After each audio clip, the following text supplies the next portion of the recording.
All right, folks, before we get into this week's episode, we have a special alert, and this is an all-hands-on-deck duck emergency. This is not a drill. This is on our social media posts, too, on Facebook and Instagram, so have a look at it. This is not a drill. The U.S. Fish and Wildlife Service is proposing to revise the setback rule for drain tile on easements they hold in the prairie pothole region. The change that is currently being investigated would allow drain tile to reduce the water level in prairie pothole wetlands that the Fish and Wildlife Service has easements on by 1 foot. Right now, that can only be reduced by 1 inch. So that is a huge change. Because most highly productive temporary wetlands are a foot or less in depth, this essentially means the removal of millions of acres of wetlands. This opens the door to the destruction of the prairies and needs to be stopped. Here's the weird one. The federal government intentionally hid this proposed action from the big duck organizations, even told them it wasn't happening, and then gave only a 14-day comment period. You can read into that one, my friends. As duck hunters, we should be furious. Those easements were paid for with your duck stamped dollars. It is a breach of contract with the duck hunting community. We paid for the safety of those wetlands for the ducks and all the other benefits like groundwater recharge and floodwater retention that prairie pothole wetlands provide. The current estimate is that up to 50% of the 1.7 million acres of conservation easement wetlands could be removed from the landscape. In simplest terms, what does that mean? If each of those wetlands had only 2 breeding pairs of ducks, then we will be losing 1.7 million breeding pairs of ducks, and not just for 1 year. These drainages of these shallow wetlands would be permanent. We could lose 1.7 million breeding pairs of ducks forever, plus all of the other benefits that those prairie pothole wetlands provide. Stay tuned. We're looking to do a special alert coming out this week. It might even be tonight on Monday night or Tuesday morning. We really want to cover this topic with an expert, and we're looking for them to get approval to be able to talk to the Foul Weather Podcast as soon as possible. So keep your eye out for a special alert episode dropping midweek. We must write our representatives on this one and make our voices heard. Folks, this isn't a drill. This is an all-out assault on your way of life, on our way of life. It is an assault on all the great people across Duck Country, USA. All right, into the episode. You are tuned in to the Foul Weather Podcast, the forecast to your next successful hunt. Coming to you from the home office, Jack's Reef, New York.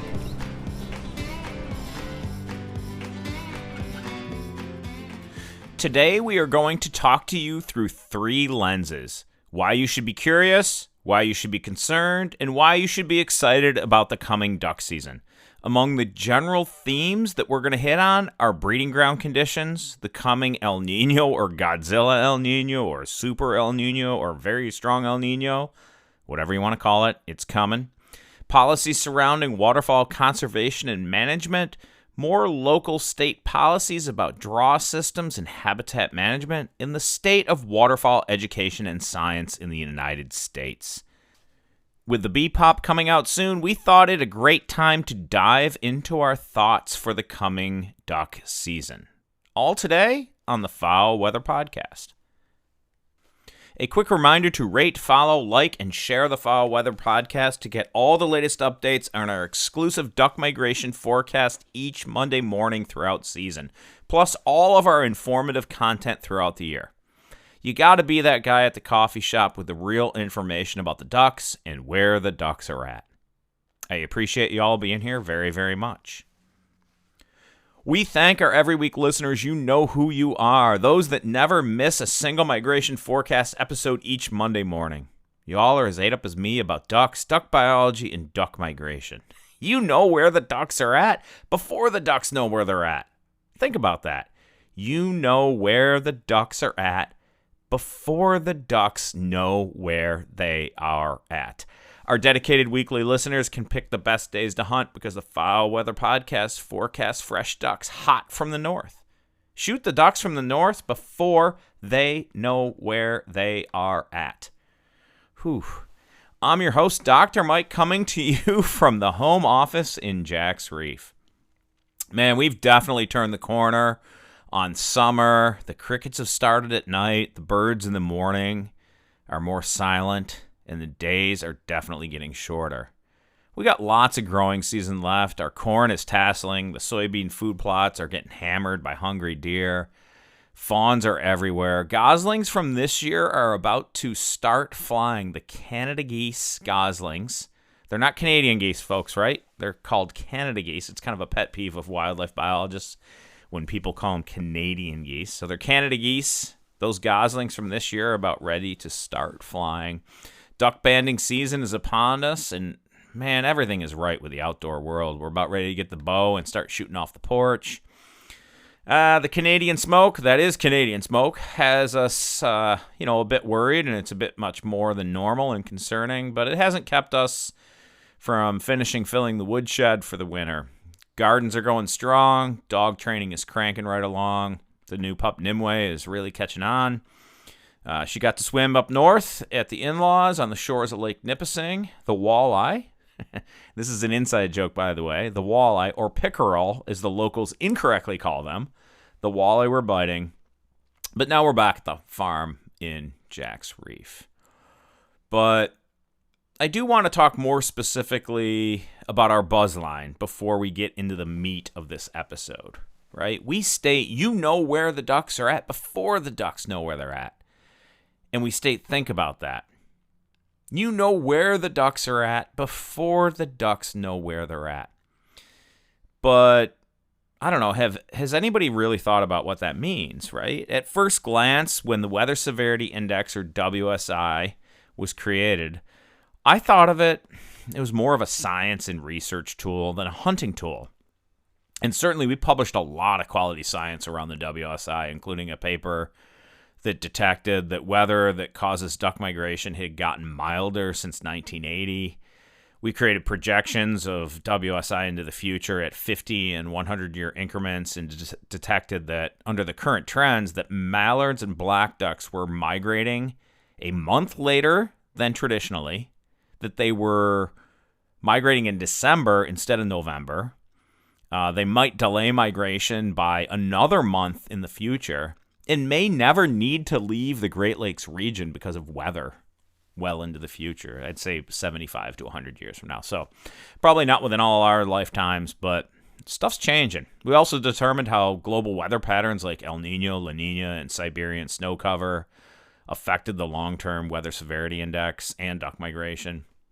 We did all that, but we never thought of it immediately as a tool for duck hunters. When I started using it myself, as my schedule got busier. So my work schedule got busier and busier. And so I started using the WSI myself. I really just couldn't duck hunt every day. And you know what I found? I wasn't going every day. I was picking the best days to hunt, the days when ducks were most likely to migrate into my area. I hunted less and I shot more ducks. Hunt the best and reserve the rest, maybe you can think of it as. Like many of you, I got a lot of obligations, work, family, other hunting to fill the freezer with deer, days they release pheasants. I mean, the dogs love a good pheasant hunt. I also like time in the grouse woods, the rise of a woodcock. I didn't want to duck hunt every day. I wanted to hunt the days that ducks wanted to die, and I used the WSI to pick the best days to hunt, and I started averaging 3 to 4 ducks per hunt. And the point, know where the ducks are at before the ducks know where they're at. It is well known that opening days of duck season are when ducks die the most, but it's also well known that ducks die when they show up somewhere new that they don't know. This happens en masse during migration events when ducks are pushed south by weather, especially for juveniles that are extremely naive and have never made the migration before. What are you doing? You are shooting ducks before they know where they're at. If you can pick those best days, or at least reduce the number of empty skies days, your success will skyrocket. At its root, know where the ducks are at before the ducks know where they're at is the idea that large numbers of naive ducks are coming south, and they don't figure out what is safe and what is not for about 24 to 48 hours. This provides you with a ton of advantage during that period. We've all been there, hunkered down in the marsh, and the sky rips open. sound of wings. Pintails and mallard wings nearly pushed horizontally at the duck hole. You barely need to call. They pull up quickly at 100 yards above you or near you. Circle once and drop in. Guns sound, ducks fall, dogs work. And there's smiles and high fives. That doesn't happen by chance, kids. It happens because you knew where the ducks were going to be before the ducks knew where they were at. It has played out for me over and over again. Of course, local weather causes ducks to reshuffle too because of flooding when ducks are chasing freshly flooded foods across the landscape, but also icing condition that makes them focus on moving water. But I do think deep down, the days we remember are the big flight days. They may number 15 per 60-day season, or sometimes only 5 to 8 big pushes. It really depends on the year. But I tell you, oh boy, you sure do not want to miss them. You also don't want to sit and stare at barren skies. But nowadays, like things like Skylink, all other types of options to stay connected are out there. You know, working in the blind while hunting is a thing. We all might ask ourselves, is part of our dissatisfaction in duck hunting because we go all the time, have more days with empty skies, create more disturbance, and just don't focus our hunting efforts on the best days when the ducks don't quite know where they're at? That, in my opinion, is what know where the ducks are at before the ducks know where they're at means. All right. Last chance, folks. The Northern Deer food plot mix developed by Foul Weather and sold by Hancock Seed needs to get in the ground ASAP. It took us a decade to get this food plot mix dialed in, and it feeds deer all year long. It needs to go in now, and Hancock Seed delivers quickly. Like I got my order in New York here from all the way in Florida where Hancock Seed is within the week. And the delivery for I think it's over $50 is free. So get after it, especially with the El Nino thing coming. You're likely to have a long growing season. So if you haven't done that deer food plot stuff and you were thinking about it, you live in the north, get that stuff in the ground tomorrow. It is months until planting season, but your vision is already clear. The land is your passion, and Hancock Seed has your back. You plan food plots to feed and attract game in ways that matter for months. Live on your land with Hancock Seed. Today you plan, tomorrow you harvest. With Hancock Seed, you get family farm faith, nearly a century in the making. Hancock Seed has partnered with Foul Weather to produce 3 distinct seed blends. The Northern Deer Food Plot Mix, a proven combination that keeps deer coming all year round. The Southern Waterfowl Mix for carbohydrate-driven ducks. And the Northern Waterfowl Mix, built to succeed even in the toughest summers. Hancock Seed specializes from turf to plow and beyond. Find them today at hancockseed.com. That's hancockseed.com. Let's jump into why I'm curious, why I'm concerned, and why I'm excited about the coming duck season. But let's start on the high note about why I'm excited about the coming duck season. And the first point is an easy one that we can all appreciate. It's an open landscape out there, and the sky is the limit. We all have visions of ducks hovering over the decoys, wings tips changing as we call, perfect shots, layout boats with hundreds of bluebills and redheads ripping by, skies loaded with geese, ducks, and cranes. And first and foremost, the season is what you make of it. That's why I'm excited, first and foremost. I'm also excited about reasonable news from the prairies that conditions in the Canadian prairies have been better than in the past. Plus, the boreal in the mid-continent has good water. I'm excited about the Eastern Survey area conditions too. The ducks that come down the Atlantic Flyway mostly, those conditions were great this year, and mallard numbers and broods have been abundant and noticeable even to the casual observer. We had substantial snowpack and water going into the spring, and more recently, the growing season has been seeing really normal rains in most areas. Duck foods should be in good shape for fall migration in the east as well.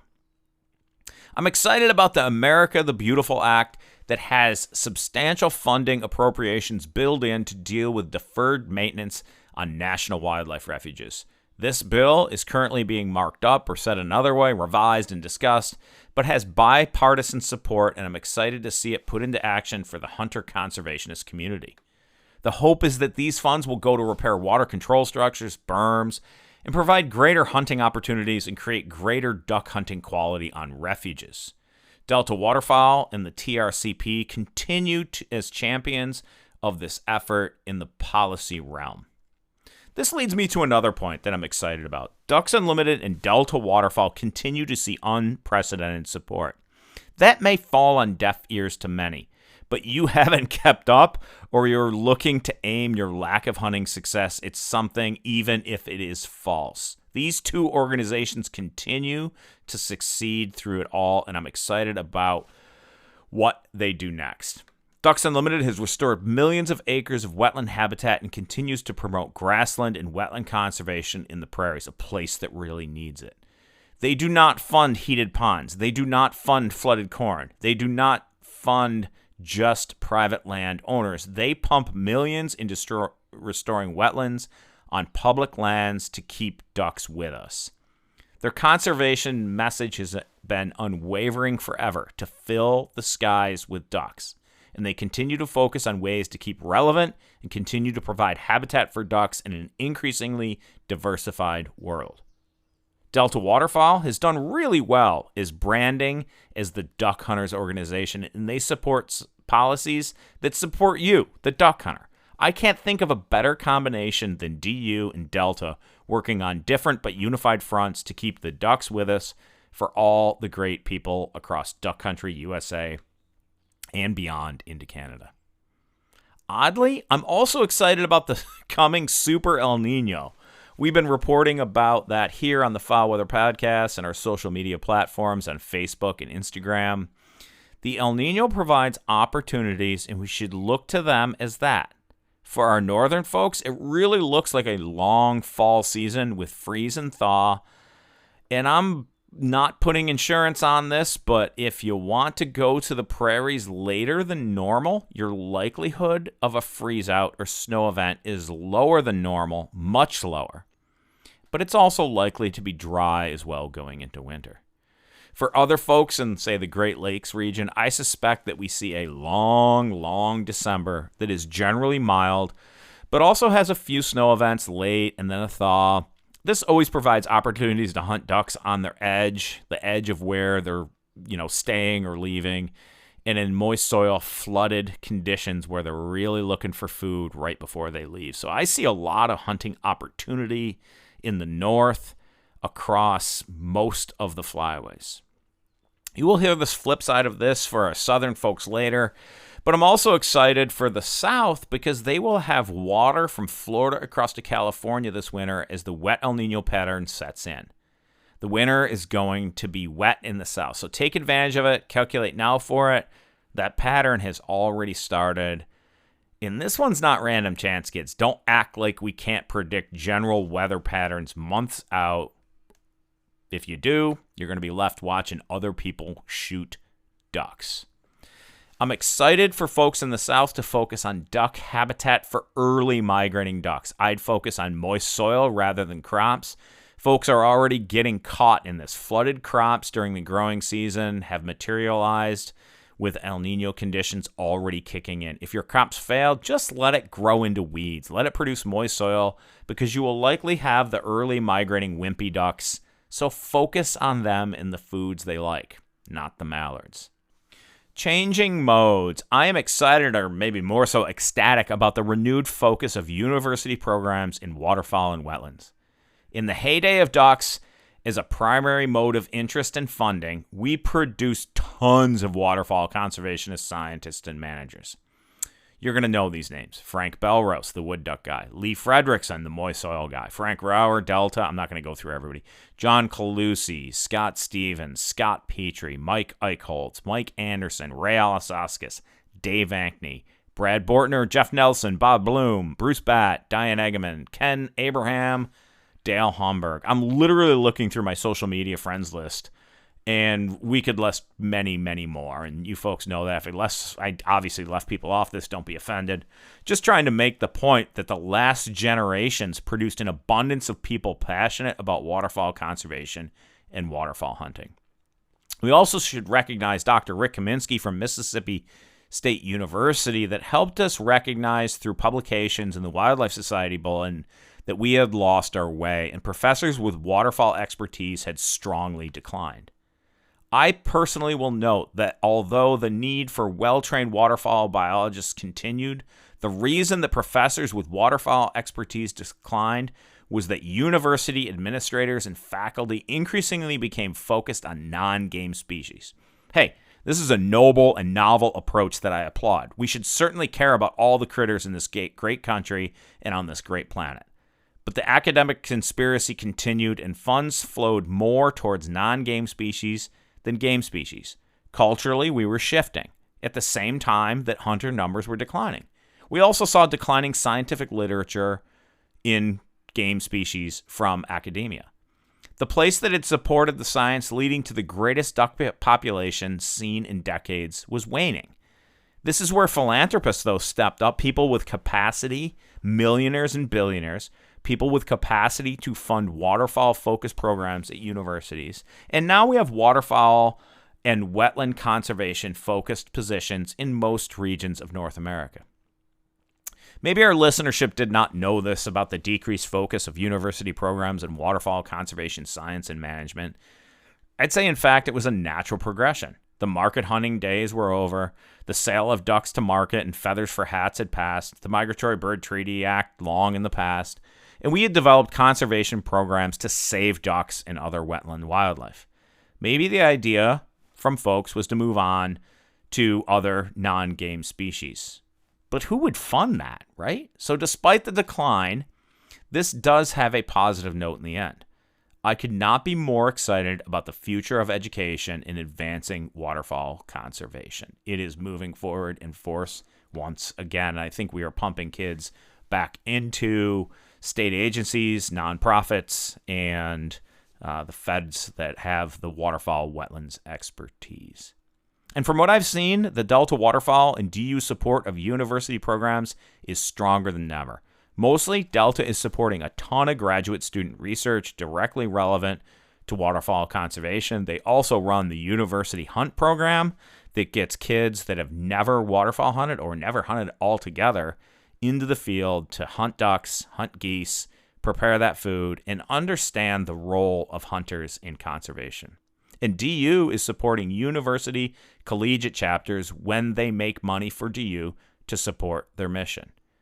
In the process, they're also assisting in training the next generation of waterfowl and wetland conservationists, both Delta and DU. I'm really excited about newly developed harvest models that, for species we pursue, suggest that harvest is not driving populations. I like that we've realized we can just shoot blue-winged teal during September and not affect the population.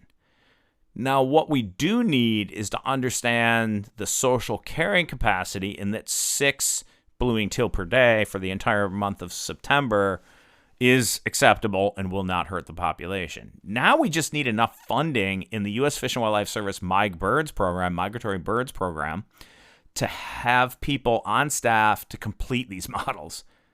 I'm telling you, DOGE didn't help us with staffing, and the MigBird office budget has been frozen at the same level for about a decade, which basically means way less money to get the job done. Anyhow, it's not a political statement in the least, just facts that it takes bodies to complete tasks like building a model that shows we can shoot blue-winged teal through the month of September. It also takes bodies to deliver the Farm Bill program, and many states lost between 25 to 40% of their capacity to deliver programs to farmers because of DOGE cuts.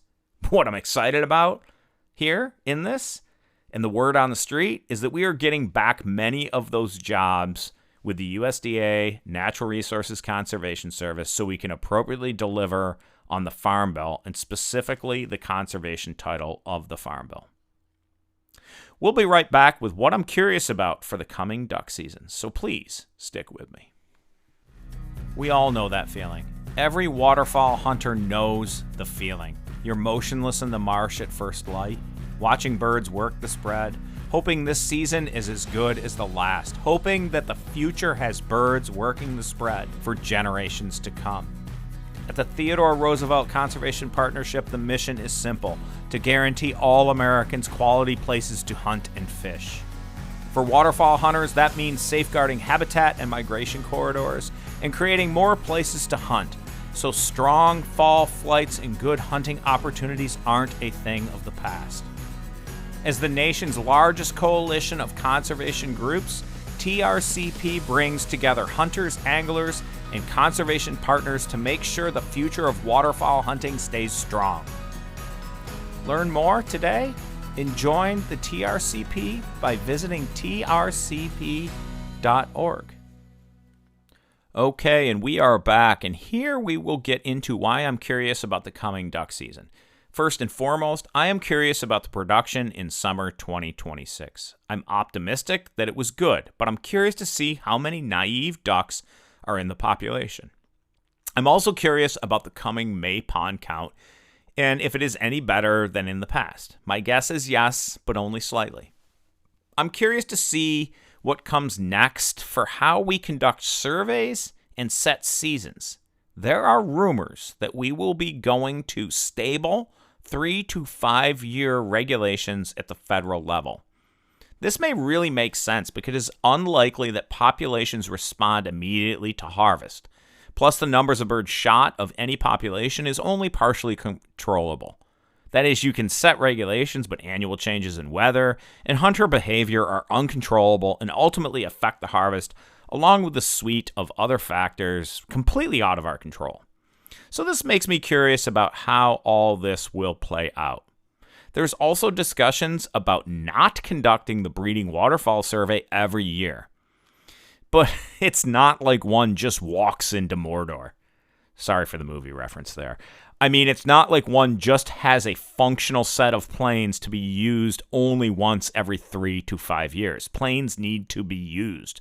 So I'm curious how we might keep that fleet of planes functional, the biologists trained and ready to go that we use to conduct these surveys. I'm curious about how the newly developed draw systems in some states will reduce pressure and increase hunter satisfaction.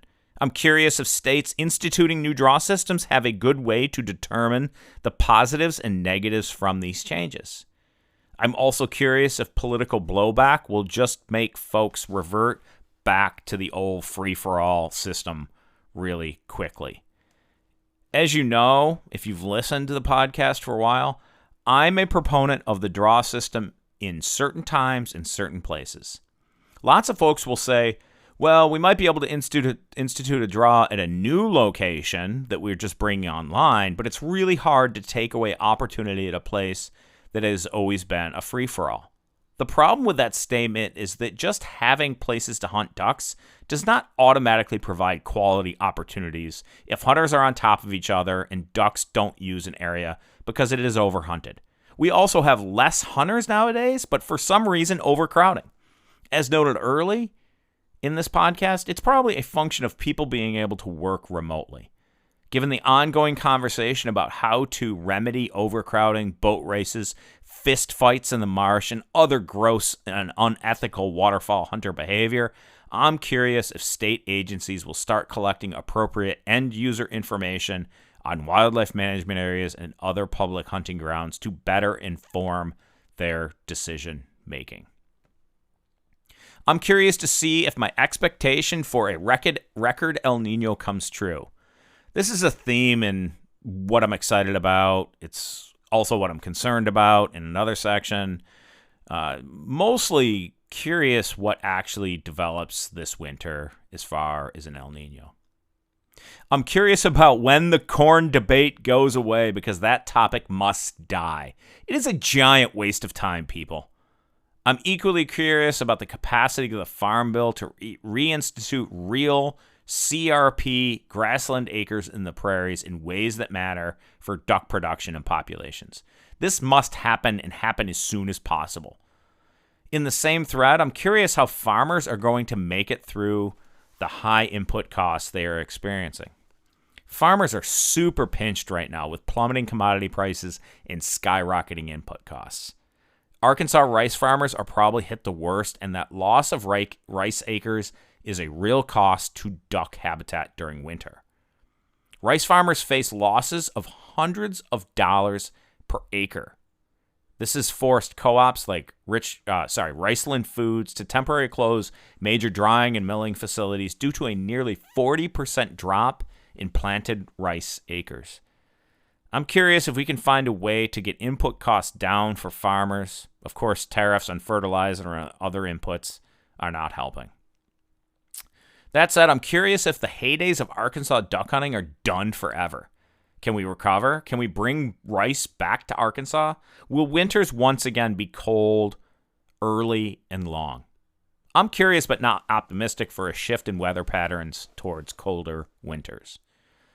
I'm curious if folks will start listening to the science that indicates mallards and other dabbling ducks migrate based on weather, and that this is always a better model than photoperiod. I'm curious about those calling ducks calendar migrators, if they will realize that the timing of duck migration is highly modified by weather severity, and weather models that predict duck migration always way outperform photoperiod models. Up next, and most importantly, what I'm concerned about. So please stick with me. My friends across duck country, time to step up your calling with Beckman Game Calls. These beauties sound like a duck. Just have a listen. First, a real hen mallard, and then the Edison in the flooded timber of Arkansas.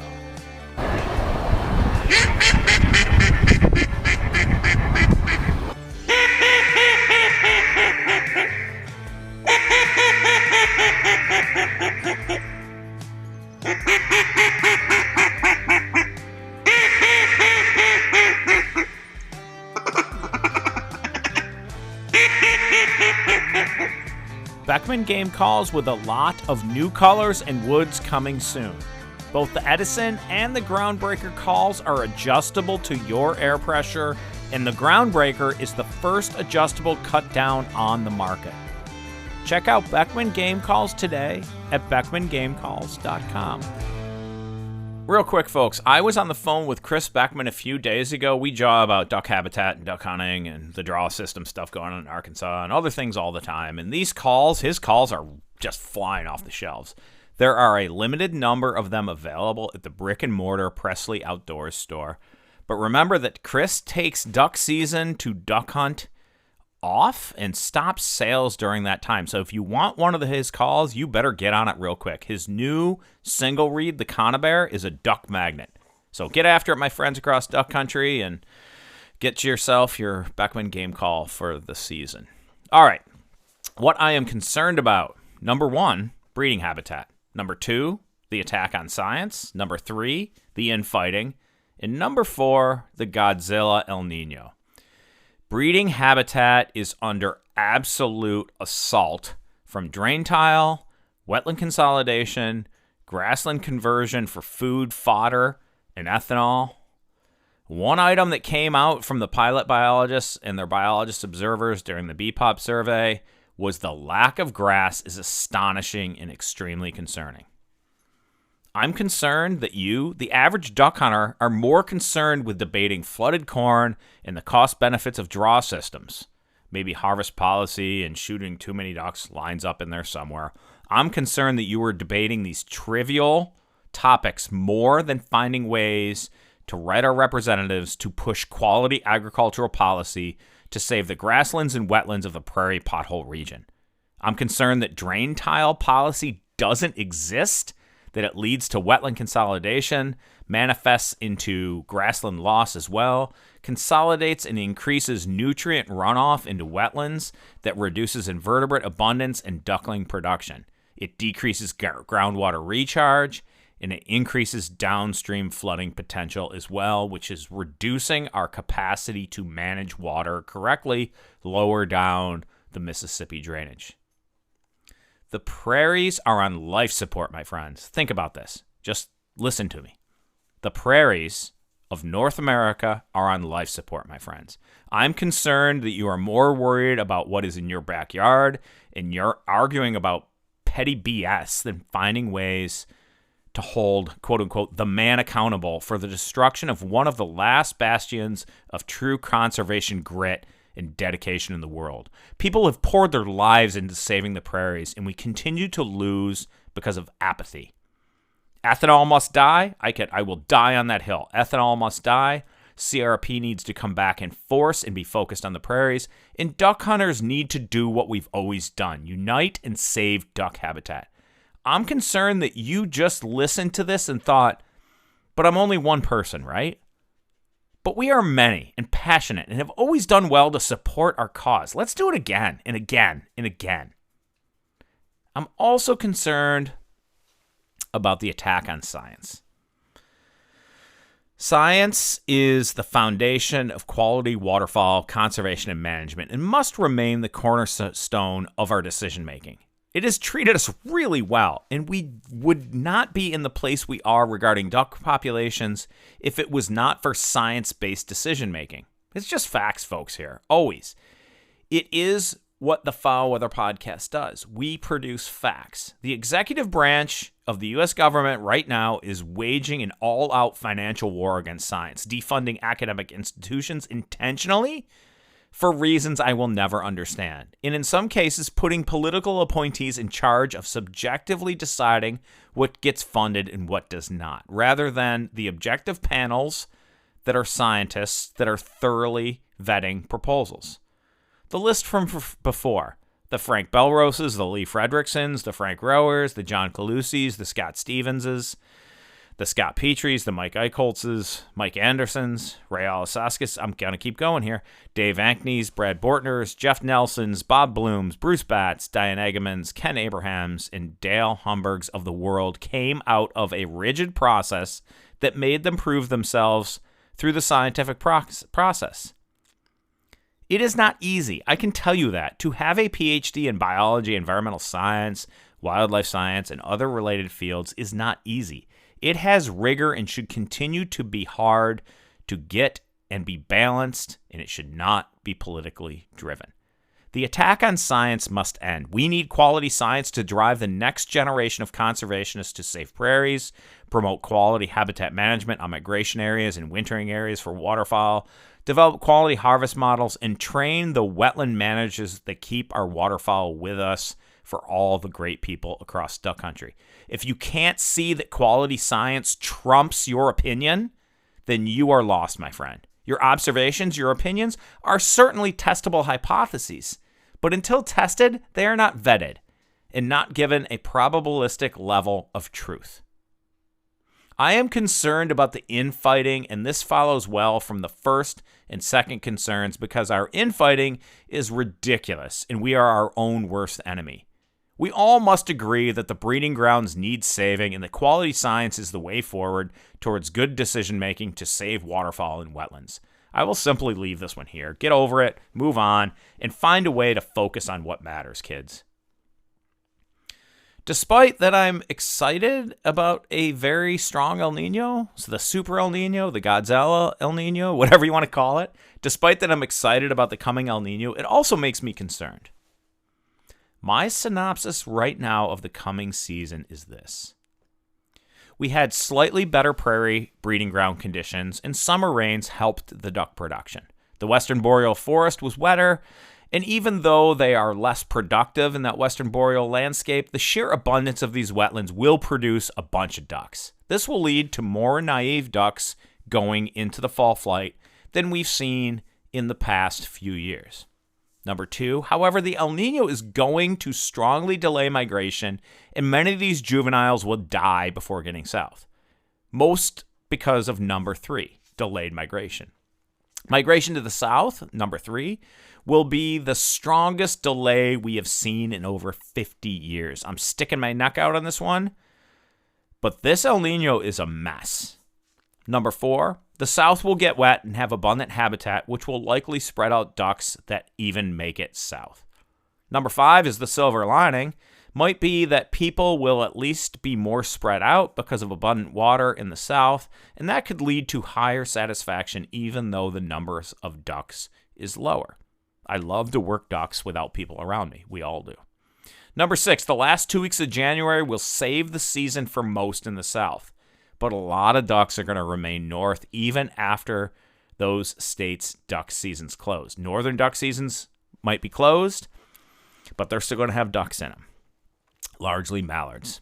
The prairie conditions throughout winter are going to be dry. This is number 7. The prairie conditions throughout winter will be dry and probably put us back to 2023 or 2024 May pond conditions. I'm a little worried about the dry winter. Number 8, all this weather disruption from the Godzilla El Nino will lead to tons of concern through social media and cause debate about topics that don't really matter. That's going to happen. I really think it is. I think everybody's going to be freaked out. Weather's going to be weird. It's going to be warm and lots of water in the south. I think there's going to be a lot of folks that aren't shooting ducks this year. I think mid-latitudes will do fine. I think northern latitudes will do well. I think southern folks are going to hurt. Biggest thing, don't focus on mallards this year if you're in the south. Man, just go shoot your teal, your gadwall, your widgeon. Love your duck shooting in general.